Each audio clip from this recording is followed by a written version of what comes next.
Hi guys, তোমরা দেখছো আমার ফার্স্ট ব্লগ, মিনি ব্লগ। আমি এখন যাচ্ছি কৃষ্ণনাথ কলেজ, যেটা বহরমপুরে অবস্থিত। আমি এখন আছি পলাশী। আমার কিছু ছবি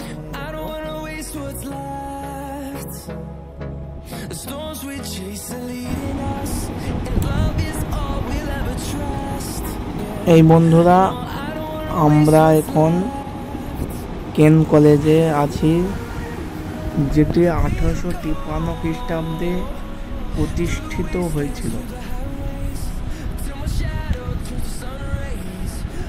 প্রথম কলেজ প্রতিষ্ঠিত হয়েছিল শ্রীরামপুর কলেজ।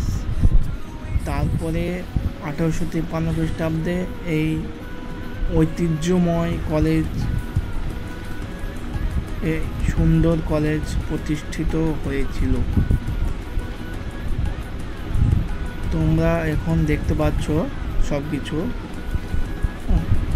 গাইস, আজকে আমি এই যতটুকু রাস্তাটুকু কভার নিচ্ছি, তোমাদেরকে আমি অবশ্য করে ভিতরে কি কি আছে, কি ডিপার্টমেন্ট আছে, সব কিছু একদিন ভিডিওতে জানিয়ে দেব।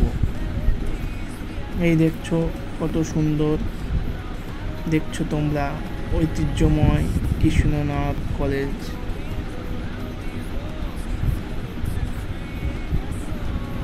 এটা ব্রিটিশ আমলে তৈরি হয়েছিল আর কি, ব্রিটিশ আমলে ভাই।